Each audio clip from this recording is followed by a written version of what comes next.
Good afternoon, everyone. We're going to go ahead and get started. You guys could quiet down. Hi, my name is Madeline B. I'm the president of the Graduate and Professional Women's Network, and I'd like to welcome you today to this installment of the 2017-2018 GPWomen PCCW Speaker Series presented by Dr. Jennifer Leeds. Dr. Leeds received her Bachelor of Science degree in microbiology here at Cornell and her PhD in medical microbiology and immunology from the University of Wisconsin-Madison. Prior to joining the pharmaceutical industry in 2001, Dr. Leeds was a postdoctoral fellow in microbiology and molecular genetics at Harvard Medical School, where she trained in the laboratory of Dr. Jonathan Beckwith. Currently, Dr. Leeds serves as the executive director and head of antibacterial discovery within the infectious diseases area of the Novartis Institute for Biomedical Research. She joined Novartis in 2003 as a research investigator and project team leader, and in 2010, she assumed the leadership role for antibacterial discovery. She's responsible for the strategy and execution of the new antibacterial portfolio from target discovery through preclinical validation and the clinical microbiology strategy and resources in clinical development. In addition to her role as head of antibacterial discovery, Dr. Leeds is deeply engaged in training and mentoring young scientists, young women, and seasoned professionals. In the PCCW, Dr. Leeds serves on both the mentoring committee and committee on faculty engagement and is an active member of the Cornell Alumni Mentoring Program. She travels around the world to meet with and speak to scientists in industry, academia, government, and other organizations about her career as a leader in science and industry. We're delighted to have her here today to tell us about her interest in supporting women throughout their careers. Please welcome me in joining Dr. Leeds with a round of applause.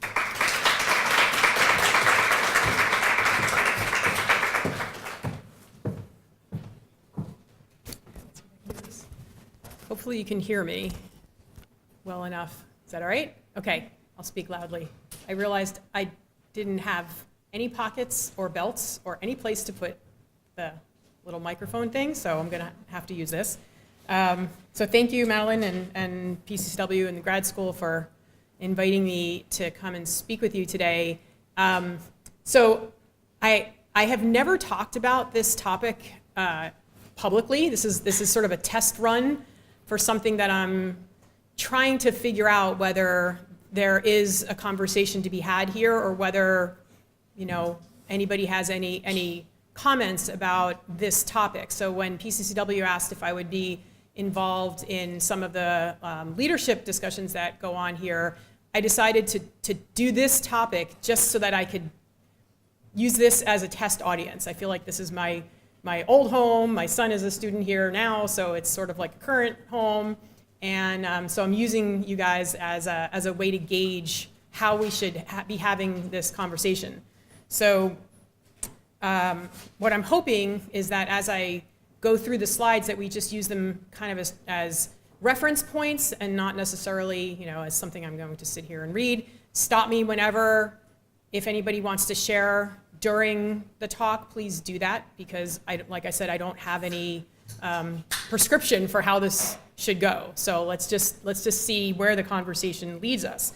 And to be clear, I am talking about a demographic that I find is one that I don't think gets a lot of attention as far as their needs are concerned, because first of all, it's a small group, right? So the ability to finally achieve a status of a senior woman leader is a shrink. The pyramid gets kind of tight at the top there, and there's not a lot of conversation that goes on about how to support those women. Most of the conversation is at the beginning of the career or maybe sort of mid-career. So this is a group that I think has sort of been ignored to some degree, and also may have done that through self-imposing that situation. So I'm trying to see if I can spark some interest in talking about this a little more. So I think we already went through what I've done in my career, but I just wanted to give you an idea of the types of organizations that I've been in, because I think it does lend itself a little bit to the discussion. So I've been in academia, I've been in small biotech, and I've been in large pharma.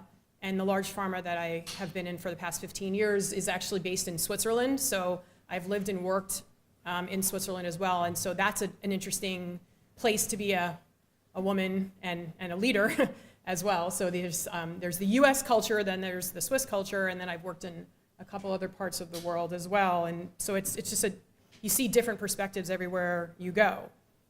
This is my personal life. So my son is sitting there in the front. And this is, my husband is a Cornell grad as well, so we're kind of a whole family of people, and that's our silly dog. So how did I become interested in this topic? It actually started, did people here go to Gordon conferences or know what the Gordon conferences are? Okay, so the Gordon conferences are a sort of small elite group of scientific conferences. And it's usually, it's very competitive to get into the meeting. There are maybe 150, 200 people at each meeting. And I have been an organizer and a chair of one of the meetings, the New Antibacterial Discovery and Development meeting. So recently, the Gordon organization decided that they wanted to put in another feature into those meetings called Women's Power Hour, which they subsequently got rid of the women's, actually, in that title. Now it's just Power Hour, because I think there were a lot of men who were a little upset that there was this special hour where the younger women were engaged very deeply with senior women leaders in the field in order to talk about things like, career, family, sexual harassment, whatever topics that they wanted to get advice from the senior women in the group. So now it's just Power Hour and everybody goes, which I think is a much better idea. So at that meeting, and so I was chairing the meeting, but I wasn't chairing the session, the Power Hour session. But at that Power Hour session, we had everyone from the CMO of the United Kingdom. I was there. There were a bunch of other senior pharmaceutical folks, academic senior leaders, deans, other women from industry. And after about an hour and a half of dealing with some really difficult and probing topics that the younger women were interested in talking about and getting advice about, the room kind of went quiet for a minute. And so I asked this question. I'm going to raise my hand and ask the question. I said, well, what are the needs of all of you, the senior women that were on this panel? And the room was silent. Nobody said anything. They just kind of looked and smiled. Nothing. Absolute dead silence.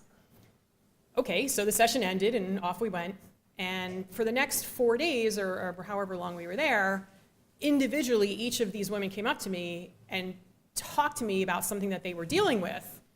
And some of them were crying to me, and some of them were, just letting me know that something had happened, but they couldn't talk to anybody about it because of their position. And they didn't want to appear vulnerable, and they didn't want to risk losing this role that they had worked so hard to get into. And I thought, this is crazy. There was one woman who was dealing with her mother who has Alzheimer's and was basically going on vacation, once a week. There was another woman who had undergone breast cancer surgery and treatment and never told anybody. So went to work literally through the entire thing, never told a single person. And so these were the kinds of stories that I was hearing just in a 4-day period. So I thought, okay, well that's interesting. Then I went to a mentoring event in Silicon Valley at a big law firm, and again, it was a panel of women talking to the younger female attorneys about how they deal with life. And same thing happened. At the end, I asked this question because now I'm starting to do it in a lot of different venues just to see what the response is, and it was the same thing, nothing. And then at the end, the women, the senior women, started forming these little pairing off 2 or 3 at a time. And they were talking about some of the things that they wish they could have said on that panel. So then I started to think, all right, I'm not just making this up, right? This is now a pretty big swath of career people, not just the scientists, not just the academics, not just pharma. Now we're into, big law firms. So maybe there's something here that we need to explore a little bit more.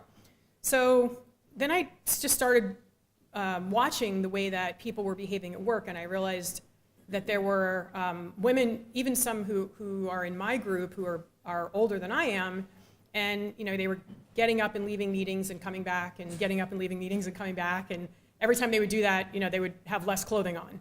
And so and I said, what's going on? And they said, oh, yeah, I'm having a hot flash. I have to get out. But here I am working for a major healthcare company, and these women did not feel comfortable undergoing normal biology, sitting in this room. So, and then there was just more. I started talking about it, and there was more conversation. Again, found out another woman had breast cancer, was undergoing treatment in my group that I didn't even know.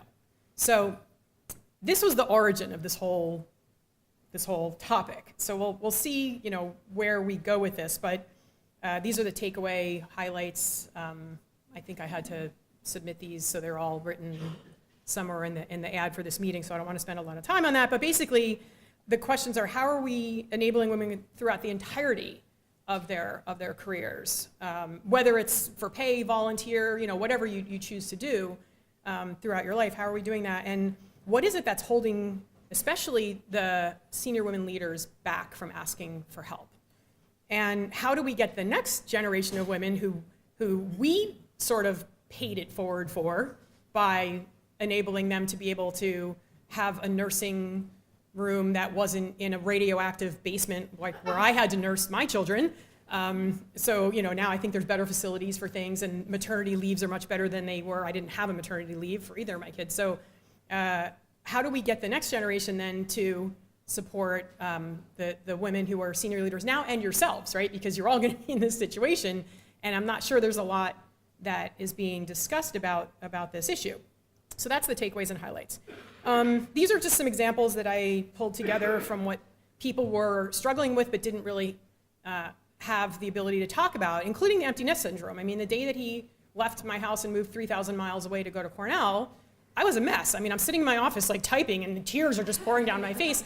And when anybody would come in, I was just, I was back. Like, I was on my game. I can't show that. So that was one I went through, health issues, just normal aging processes, caring for spouses, partners, adult children. We have people whose kids have moved back home. It's a very stressful time for them. And then, people considering retirement and sort of facing obsolescence and wondering what their future really is. And a lot of them are talking about shifting their interests, but they don't want to say that they want to do that, because then it'll make it look like they don't appreciate that they got to the position that they're in. Like, why would you walk away from this? So these are just some of the topics that I found, and I'm curious to hear if there's any others that you might put on this list. You can stop me anytime, or we can keep going if anything shows up that you've dealt with. Okay, interrupt me whenever.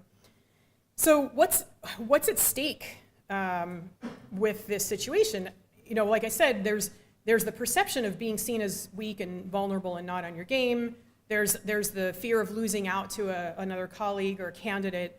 But then, so that's the perception, right? The reality, too, is that there's a very wide and potentially widening gender gap at this senior level, despite a lot of support early in the career. So that's kind of the concern that I have about whether we choose to address this or not.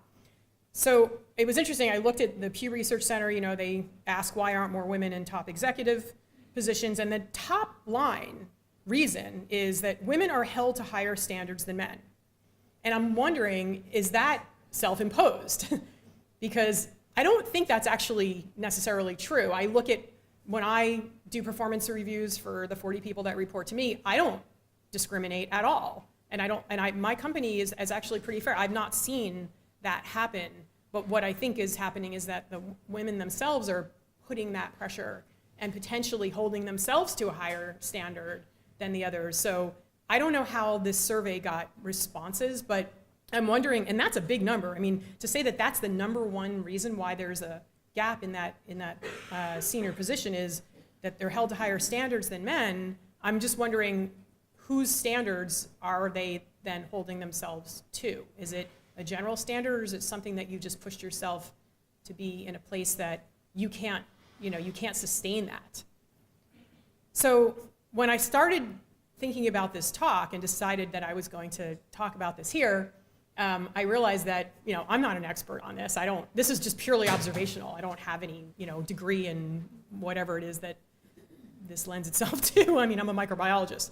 So I figured, well, I better at least figure out if there's actually any data that's ever been gathered on this other than my own data. And I found two thesis projects that were actually done on this topic, which sort of surprised me.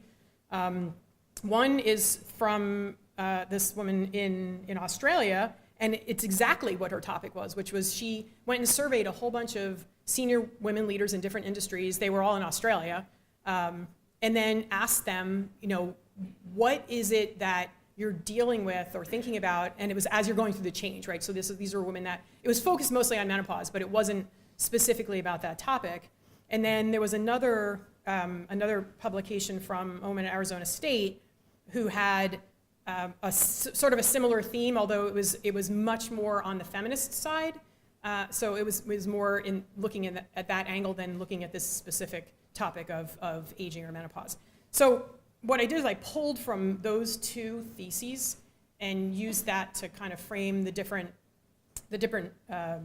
quotes and comments that I'll show you that we can think about and decide what we're going to do about it. So from the first thesis, the Australian thesis, one of the themes that kept coming up with the interview of these women is that you have to be present and appear fully functional all the time, right? Never appear weak or vulnerable. So remember, these are women that are being interviewed about menopause, right? So that was the main theme, but then the comments that come through are obviously related to lots of things. And these were all senior leaders, senior women. In the other thesis, there was also a lot of discussion about loss, about feeling like you're losing your youth, you're losing your appearance. Now you have to go and pretend that you're young and fruitful, whatever. And you're attempting to pass at work as a younger woman than you are. So this is really about losing your identity, but at the same time feeling like you're not the person that was originally hired to do this role when you came in, and how do you just kind of sustain that same level of energy when you feel like you're changing, but you can't really let anybody perceive that that's happening. And so of course what ends up happening is these women are pushing themselves to the point of exhaustion. And their bodies are now essentially just there to do the work. So instead of sort of aging gracefully and doing things to make yourself feel good in your later years, you're just pushing yourself to the point of complete exhaustion. Something else that came out of this thesis was never ask for help. That's a sure sign of weakness. Do not ever ask for help. So these senior women leaders are not asking for help. And these are direct quotes. If there's any indication that you're failing or resorting to assistance, it's very harshly judged. This one I found interesting. This wasn't from the two theses. It was a separate reference that I saw. So Betsy Johnson, very well-known designer, and she underwent breast cancer diagnosis, treatment, radiation, didn't tell any of her employees, didn't even tell her sister. And the reason that she didn't do that is because she didn't want people to count her out. So this is somebody who, clearly shouldn't have any reason to be concerned about their value. I mean, she's a very well-known dress designer. She's also very out there, very, she's not a shy person. Her clothing is quite,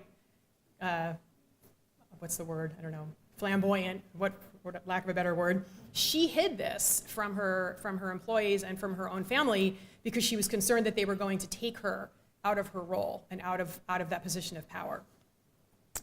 Women are often the caregivers, as I said, either taking care of a aging or ailing spouse or a parent or a child. And despite the job status, there's still a very large proportion of the caregivers that are the women, even if the women are, the more senior or the breadwinners. And what's interesting is some of these quotes where the women leaders were saying in these interviews that men have set up their personal lives so that they have the infrastructure and ability to have this very, very strict focus, and the women are sort of diffuse, right? They're all over the place, and the woman who was being interviewed in this article said, when was the last time you heard of a male C-suite executive stepping down to help a sick relative the way that our country head, Christy Shaw, did when her sister was undergoing cancer treatment? I mean, you don't see that a lot. But how come Christy couldn't stay in her role? How come she couldn't continue to do that job? Why did she have to leave the job? And there was a big deal made about her, and everybody was saying, oh, it's so wonderful that she decided to take off and stop working to take care of her sister. Why couldn't she have done both of those? Where was her support, right? How come her colleagues at Novartis couldn't have given her the opportunity to take the time, delegate what could be delegated and get what you need to get done, but not lose your position, of leadership?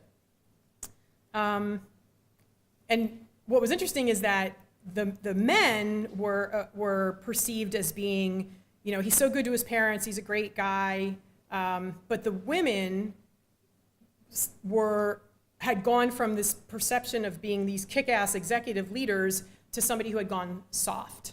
So that was the perception of the women that were taking care of their families, is that they went from being top of their game to being soft, whereas the men were like, great, go for it. That's a really great thing that you can do that.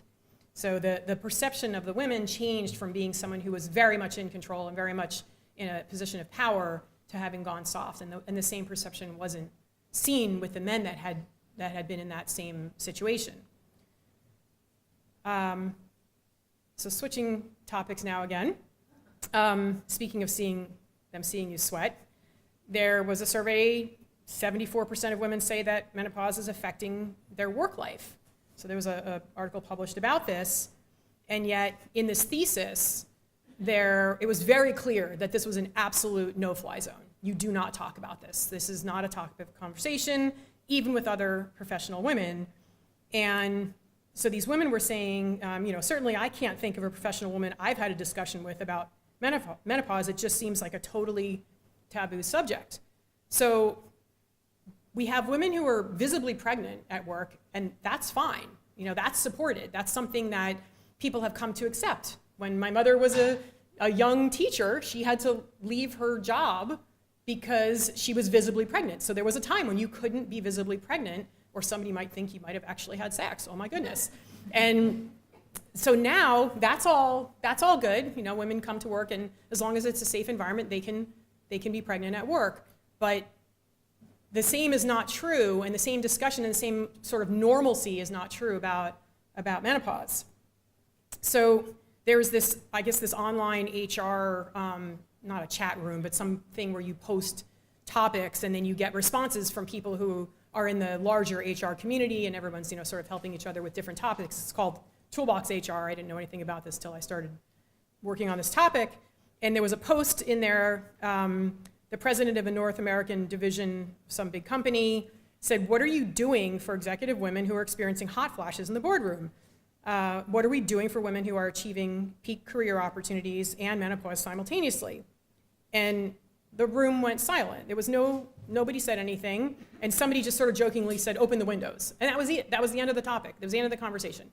So they put this on this post, on this website, asking for feedback on, like, seriously, what are we doing? And they got one response. So, most of these posts have hundreds of responses. They got one response, and it was just like, "Thank you for bringing this up." That was it. And yet, I will remind you that menopausal killer whales are the leaders of the pod. That came out in publication, I don't know, a year or two ago, which was fascinating. One of the leaders in this Australian thesis interview said that she was reluctant to reveal that she was having a hot flash because she believed others might use it against her. So now hot flashes are a threat, which, is an interesting way for a woman to perceive normal biology again. And it sort of came around in this thesis where the women were saying they're just not seeking support. They're not talking. They're not having conversations. They're not letting anybody remind them what it was like for them. It's just completely a taboo subject. And some of them even thought that they were losing their minds or having psychiatric problems while they were going through, some of the perimenopause, premenopause, menopause stages. They thought they were going crazy. And yet, they couldn't just have a conversation with another woman in, in some position of seniority just to say, okay, when is this going to stop? I often get up from my desk, I walk out of my office, I say, I have no idea why I just got up, I don't know where I was going. I turn around, I walk back in, and I sit down, and there went that thought, right? So my brain is definitely starting to turn into large chunks are missing at times. I see other women in our group doing that as well, and we all know, but we're not saying anything. But it's just kind of interesting to watch because we're all doing that, but nobody talks about it. Nobody's having this conversation. Nothing like, oh, have you thought about just making reminders on your iPhone or something, little tricks, but we just don't talk about it. Yeah, sorry. I was just curious with that, if you had any way to relate it to the whole pregnancy brain thing. Yes. Because I feel like that's Yes. something people will say, like, oh, Yes. you're pregnant, oh, you had a pregnancy brain, or like a pregnant woman will be Yes. forthcoming. So do you see that in like your corporate cultures and people like mentioning that, not like in a boardroom, but in general, and like, is that happening with pregnancy, that's accepted, and then Yes. not with the menopause? Yeah. So when I was pregnant and nursing, I was a postdoc with both of my kids, and there were a bunch of other women that were pregnant, and it was like a big, not a joke, but it was very visible. I mean, we would walk around giggling, and we'd be like, I don't even know what I do for a living. I'm completely useless. Everybody was very supportive. Can I run this experiment for you since, you seem like you're just walking around going, ah. And at least during the time that I was nursing, I think it was even worse then. And it was totally accepted and everybody understood, and that was even when there wasn't that much support, for having kids and staying at work. And that was all fine. And it's exactly the same. I mean, it feels exactly the same, where sometimes you just get up and you're like, I don't even know how I got here this morning, So, except that there's no culture of acceptance. It's just, you just don't, you just kind of look around and then you just sort of walk back to your office and you just do it alone. Even though you see other people, I mean, you know exactly when it's happening. Because I've seen one of my colleagues who's about 10 years older than me, and she gets up and she walks out and you see her go. And then she turns around and she sits down. So it's happening, but there's no conversation about it. Yeah. So I was trying to think about, given all of this now, data, I guess these thesis articles presume that there is some substance to this. But what do we do then to try to get this to be at least a point of discussion? And I'm not really sure if it is that it is an awareness, or is it advocacy we're looking for, or is it action? So I'm not sure exactly where I'm going with this, and I'm curious, when we get into discussion, what that should look like, because I've talked to our HR heads about this, and they say, well, what do you want to have happen, right? Everybody wants a measurable. Everybody wants to get their metric, right? So, well, we'll put in a program, but what is it that we're going to, what do we expect to happen here if we have this conversation? So is it awareness, advocacy, or action, or some combination of all those things? So these are some of the things that I was just thinking about, paying it forward. So if you're a young woman, maybe you have your mentor or your thesis advisor or whatever as a senior woman leader, and sometimes she just like frustrates the hell out of you, and you can't figure out why she forgot X, Y, or Z, or whatever. You don't know what she's going through, right? It's all about you. You're very much consumed by your own trying to get your career going and get your stuff going, and you sort of maybe neglect their needs because, well, they've already, they're there already, right? They don't count as much, their needs don't count as much as mine, but actually it's really important to provide them with the support that they need. And in exchange, you're going to be building a culture where this can then happen naturally as you're advancing in your careers, because you don't want to get to the point where you don't have that kind of support.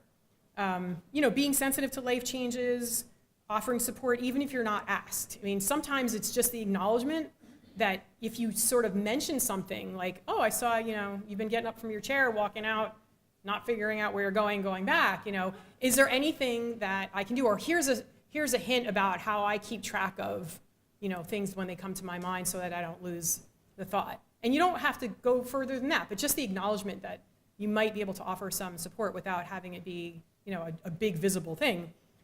So being discreet and being vocal. And then also just the idea of considering more purposeful roles, because when you get to this position of senior leadership, all you're thinking is, I can't step away from this because I've got this big title and everybody says, wow, you are the executive director of antibacterial discovery at a giant pharmaceutical company. And if I were to step away from that, it'd be, you couldn't hack it, you failed, you're off your game, whatever. So, but sometimes you just don't, that's not your purpose anymore. So why is it not okay to have that happen? It's because you don't want to appear like, you know, you're going to break that culture of I've achieved, I'm this woman, you know, in some senior role.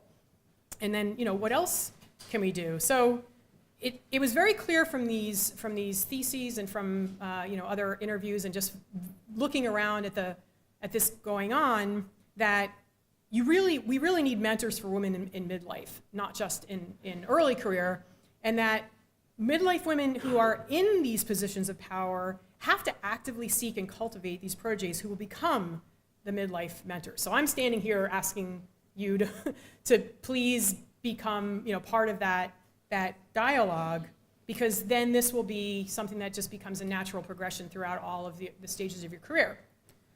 Again, offering support, even if not necessarily solicited. So a lot of these leaders that were interviewed sort of had the same theme, where they said, you know what, good stories are enough. Sometimes just like the personal story becomes a way to provide some information and advice without it looking very clinical, right? So it's just a personal way of connecting with women, and sharing these experiences could help to reduce that stigma. So just like a very casual, joking way, like we did when we were pregnant, you know, like, hey, when's the last time you ate? 3 minutes ago, you know? So that was all okay, and we all had like a sort of a joking community about this, even though we were all trying to keep our weight down, but secretly we were hiding burgers in our desks. So it was just a personal story that made it okay. And so maybe the same thing can happen in these situations. You know, just asking, are you okay? Is there anything that you need? That's it. That's all you have to do. Because sometimes if somebody says that, it's just like, you know, you just get this sense of relief. Even if you don't need anything from them, it's just acknowledging that they may not be okay, even though they spend 24 hours a day appearing okay, because they don't want to look vulnerable. And then, of course, you know, being discreet and having these sorts of conversations when it's not a threatening environment. So talking about it not when you're in the middle of the crisis need, but having the whole thing set up so that when that happens, it becomes a very natural discussion that had a lead up to it, where it was not a threatening conversation when you first started talking about it. I'm going to skip this for a moment.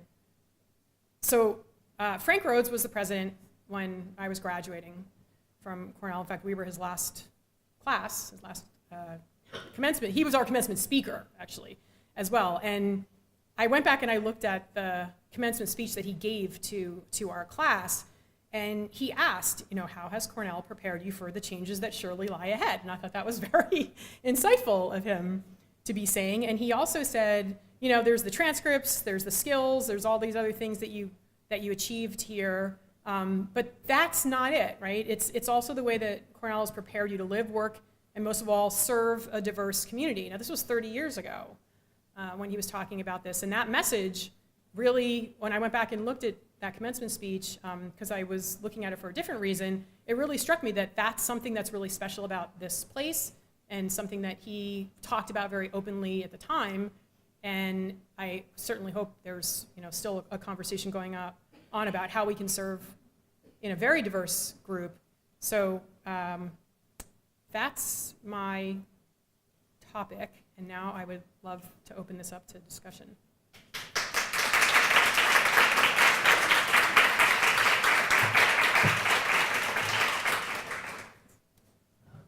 Do you use mics here for questions? Because there's one in the drawer I noticed. Just because I don't know. Does that one work? Should. You have to always close. Yeah, but how do you turn it on? Is there like a switch? This one doesn't. Hello? Yep. Okay. Hold it close. Thank you so much. I think this is a really interesting and important topic, not only because I think it's a topic for all ages. And as you pointed out in the beginning, that a lot of times it's focused I mean, like, what sort of strikes me is, I saw a bumper sticker yesterday that said, I'll be a post-feminist in the post-patriarchy. And I think that that's really the fundamental issue that all of us face, is that we are truly women trying to function in a patriarchal society. And when you work for big corporations, they're made by men, they're structured by men. And so it's sort of this difficult position that we're in of having to mold ourselves to the structures and expectations of our environment.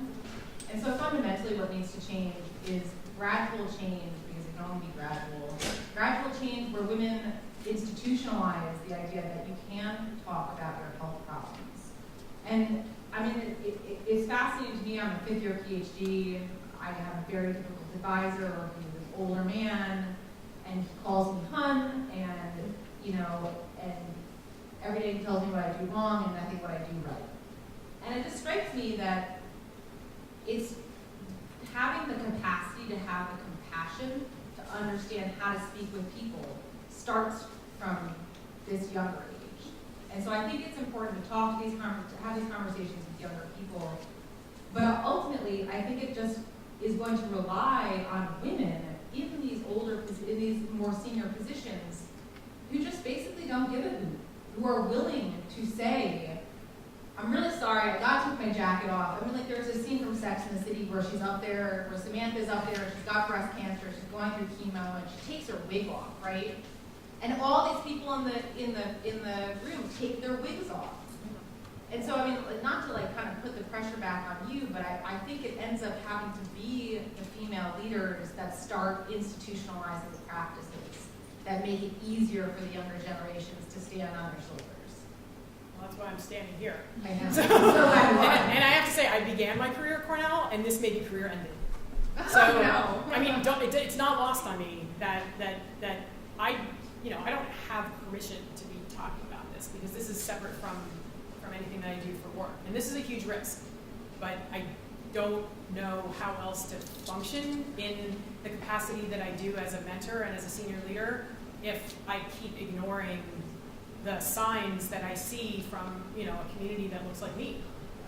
I talked to my friend Annie the other day. I said to her, well, sorry, I'm not trying to dominate, but we were saying, joking, and said, basically, like, the perspective that Trump had about Hillary was that she was going to get her period and then everything was going to be over. And we just like need to tooth and nail fight against that bullshit. Sorry.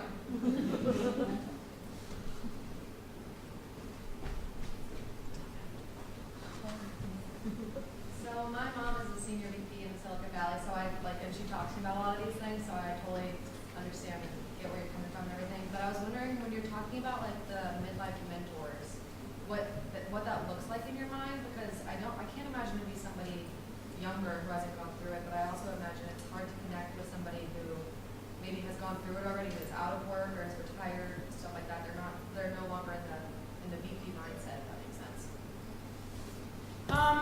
So I was visiting a company yesterday, giving a science talk there, and one of the people that I met with was an emeritus at this, they call it emeritus in the industry, who very quickly started talking to me about her decision to step down from this giant group leader role that she had so that she could get back to doing science. And it wasn't really prompted by anything. And she just started talking about this. And because I have this on my mind now, it sort of became clear to me that if I weren't thinking about that, I probably would have just dismissed it and we would have moved on to another topic, but instead we ended up spending a lot of time talking about it. So I think there still is a lot of capacity for people who are not still in that senior leadership role to nevertheless offer quite a lot of perspective and quite a lot of advice and discussion. It's just that we're not tuned into what they're saying. We're not reading that cue. The cue is definitely there. They want to be talking about this, and they want to be giving you advice. They want to be letting you know it's okay to do this, that, and the other thing from their perspective, having gone through it. But if our antennae are not up to catch that cue, it's a non-issue. You just move on to the next topic about, well, tell me about your genetics experiment, which is what we would have been talking about 30 seconds later had I not said, oh my goodness, she's asking to talk about this.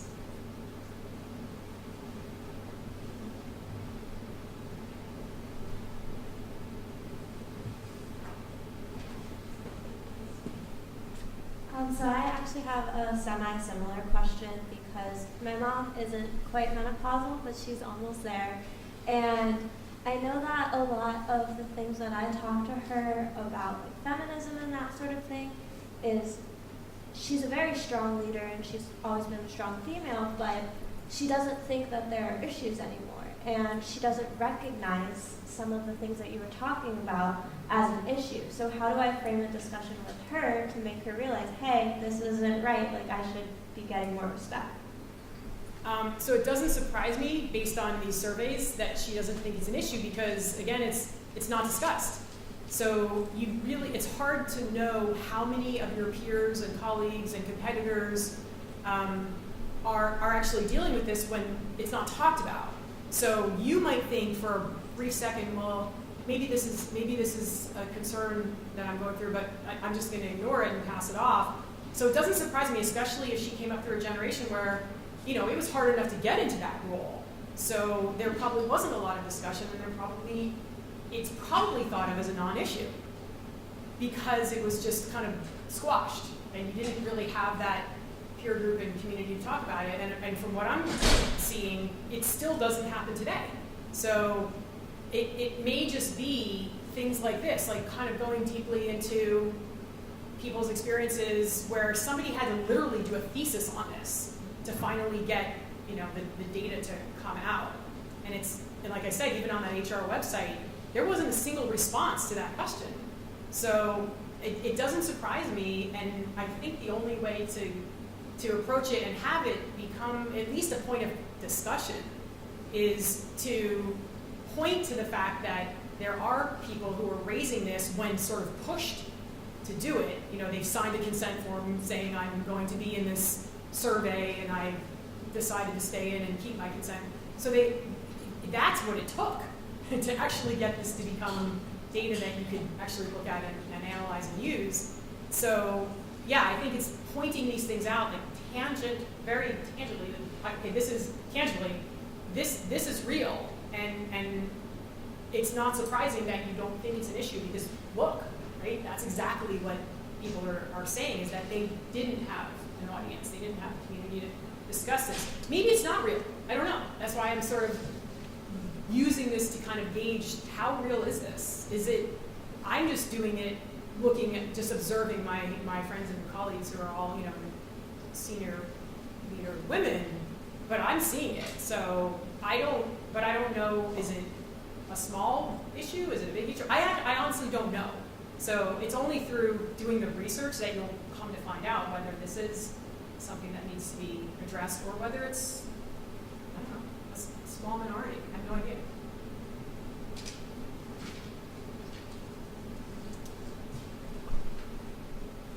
Hi. Hi. So I'm a male.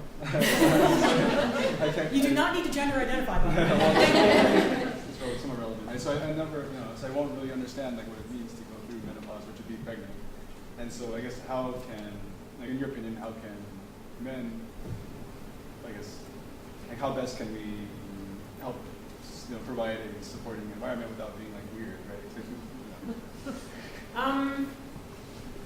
So one way, I'm thinking about my situation and at work and what has worked or what has not worked at all. One way is just kind of to be sort of aware, maybe just observationally, if you see somebody is off their game, right, for lack of a better term, just rather than asking what's wrong, because maybe there's nothing wrong, it's entirely right. It's just, it's hey, do you need me to do something, or just kind of are you okay? Is everything okay? So it's more of just an acknowledgement that. So I use the example when my son left home and I was crying in my office and then I was not, and one of my coworkers who's male came in, and I did say to him, because I'm actually quite open about things, And I did say to him, oh my gosh, like, I'm just thinking, my baby's gone, and I didn't think it was going to be this hard, but it was really hard. And he's like, now you have all the time in the world to whatever. And I'm just thinking, thanks for dismissing that completely, even though I just really exposed this really vulnerable part of myself right now, and the answer was a complete dismissal. He didn't mean it, harm in any way, but it was just, and then he came back and said something like, yeah, my wife she was like that too. I told her to just get over it. So I think it's just kind of, it's not necessarily important to fix anything. It's just observe and kind of listen and ask, is there anything, are you okay? Do you want to talk about something? I think that would be my need. I don't know if everybody would have the same answer. I can't really, it's probably kind of customized. Doesn't that get to kind of the larger issue where a woman doesn't feel comfortable kind of being vulnerable? Yeah. So it's a kind of a larger issue. I think we have to normalize. We have to make things normal, right? It's just like pregnancy. So I use that example because at one point it wasn't. So it's just making things that are taking place, at different times in your life. Just that's normal. That's part of normal aging, normal biology, normal life cycle. However you want to call it. If these things are no longer, something that is pathologic, but instead it's just that's normal, and it just happens, and things go on. People break a leg, and you try to accommodate their needs, right? So that's very visible. But some of these things are not as visible, and it's just kind of normalizing.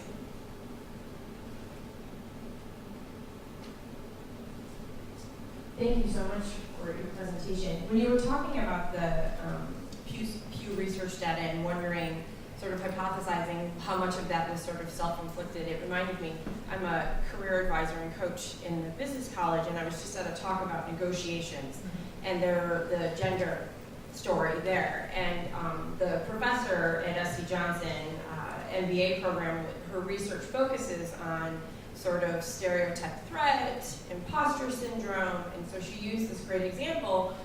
If two people are given the same job description, what percentage of skills does the woman feel she needs to be qualified in to apply for the position?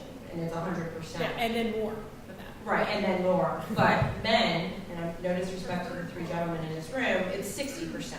And so already you're starting, before you even apply for a job, you have to have this level of perfection and then some to perform. And so I do think that it's self-imposed. To what level as they kind of perceive their career and their trajectory, I don't know, but it certainly that data spoke to what the professor has been working on. Yeah, I mean, I think it's self-imposed, but it came from a point of reality, right? So there was, I forget what the name of the Netflix series that was on about the women who were the research reporters. They weren't able to be the reporters. I forget the name of the show, but I watched the whole thing.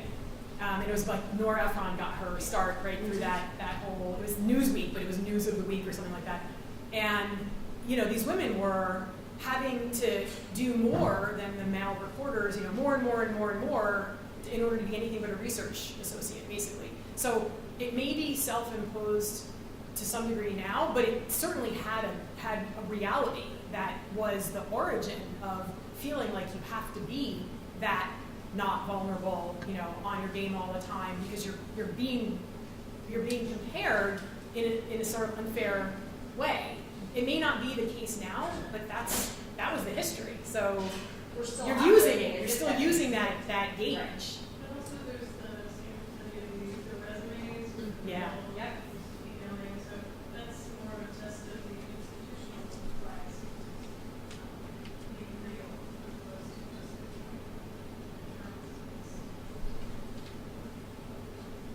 There's a.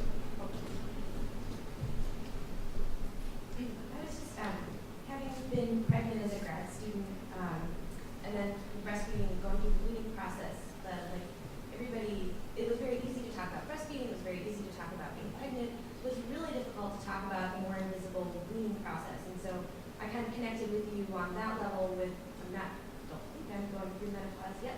on this sort of invisible but very like personal and intense process that you're going through that changes your hormones and does all this stuff to you that you don't really understand and can't control, but it's difficult to talk about.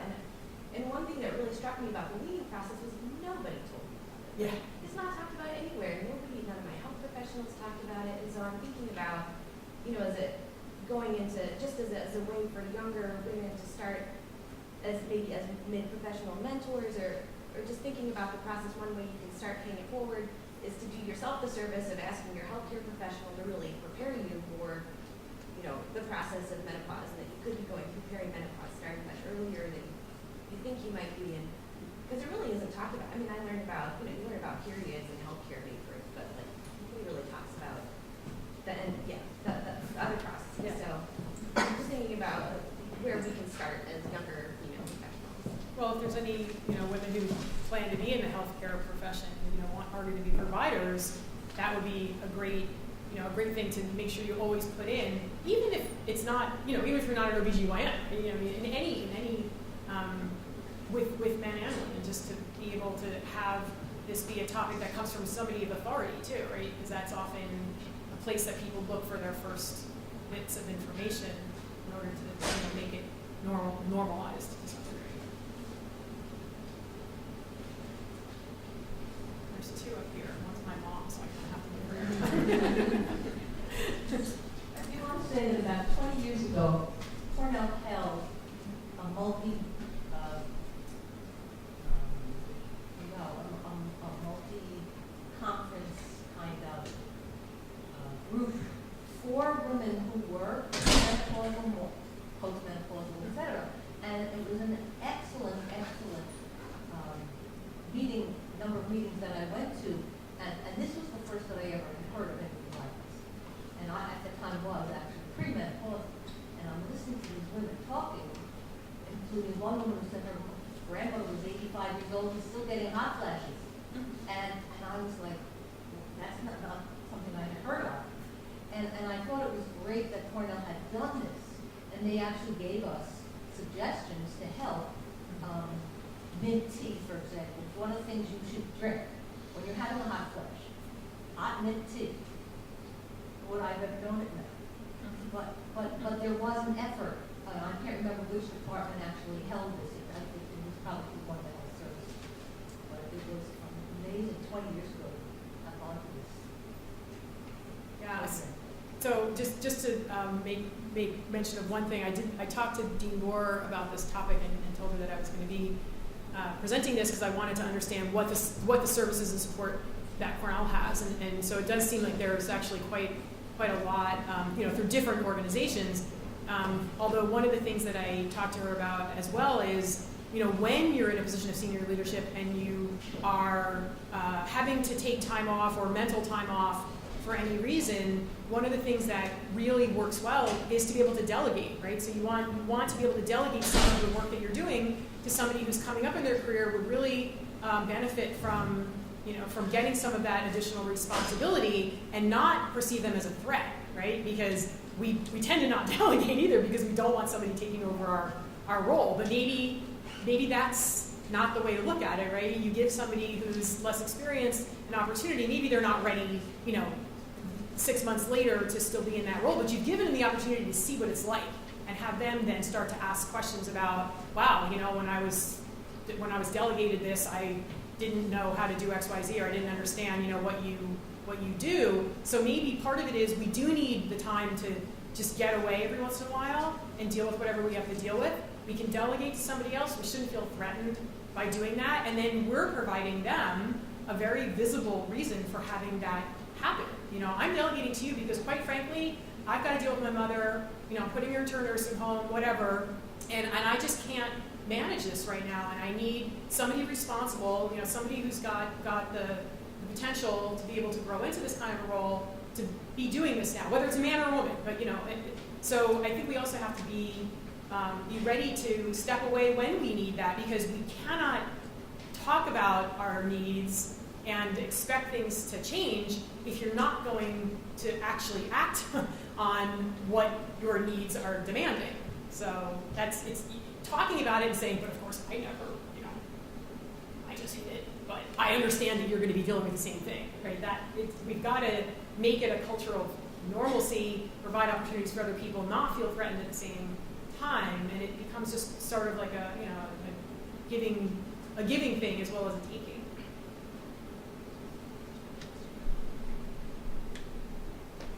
Just one thing that really stood out to me when you were talking was how you would look and you see like a coworker kind of going through the same thing, and now you would talk about it. Why are women not supporting each other in these environments? Like that is our support right now, and we're not utilizing it.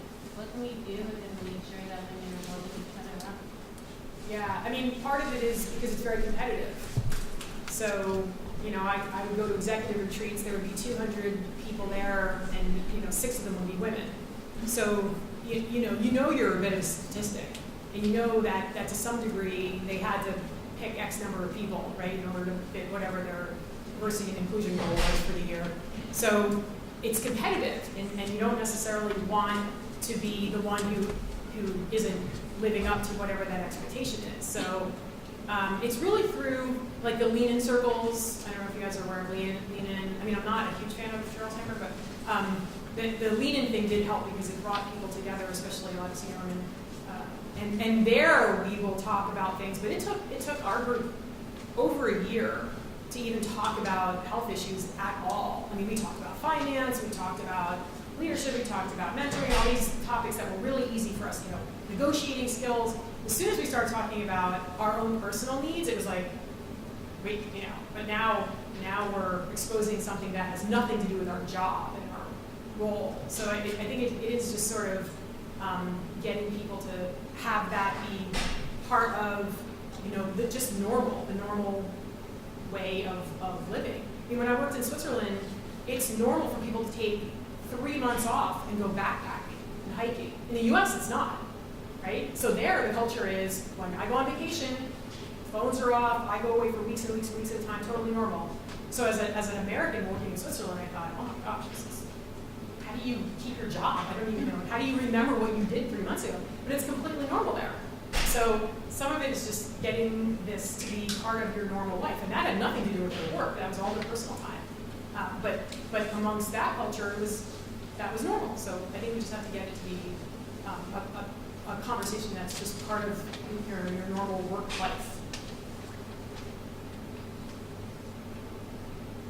I also think, I really resonated what you were saying about having these multiple obligations, because there's a lot of focus on the work-life balance when we have families, but there's not a focus on just the cultural normative standard that women are caretakers. And so it reminds me a lot of what happened in Russia, where women were supposed to be part of the proletariat, but that they were not given creches or other ways to help with their families. So they just had to work and then take care of their families, and work and take care of their families. And so I think it also is just about having dialogues about what are the various obligations you have in your life. Even as an older person, when your children leave the nest, you might still have aging parents. You might still have your spouse that you have to take care of. And just acknowledging that in the workplace, I think, is like a first fundamental step.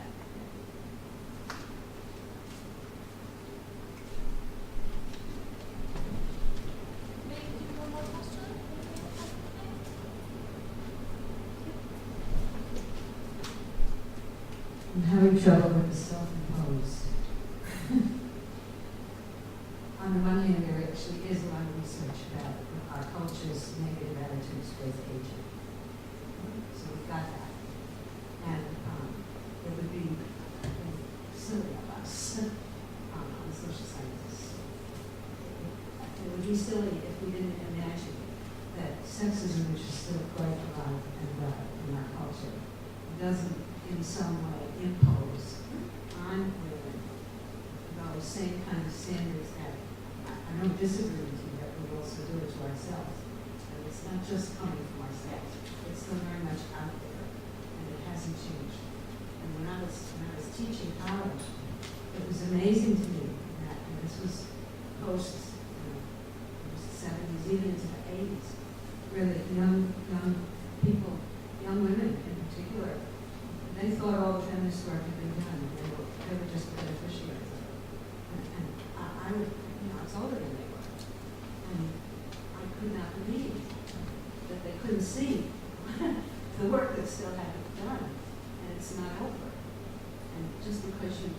you know, you might share a dinner tab with a guy doesn't mean that you're not having certain kinds of expectations that are really different. So I think one of the things that we really, I think this is wonderful what we do. And I think that in a sense it's a beginning of us acknowledging that we really do have to, we don't just have to be talking to each other. Young people need to be talking to older people and finding ways of expressing interest. And how am I going to talk to you? And to me that's a very big gap. And I'm not young anymore. And I often find that young people, they don't talk to people that they perceive as older. They don't know what to say. So some of what the people in this room can do is really start thinking about how can I what kind of conversation? How can I start a conversation? Not wait until I see somebody in trouble. But really, how do we start talking to people who are not of our generation about what we want to know or what they want us to know? Well, thank you so much, everyone, for coming. If you would fill out those paper surveys that are around, we have more in the back.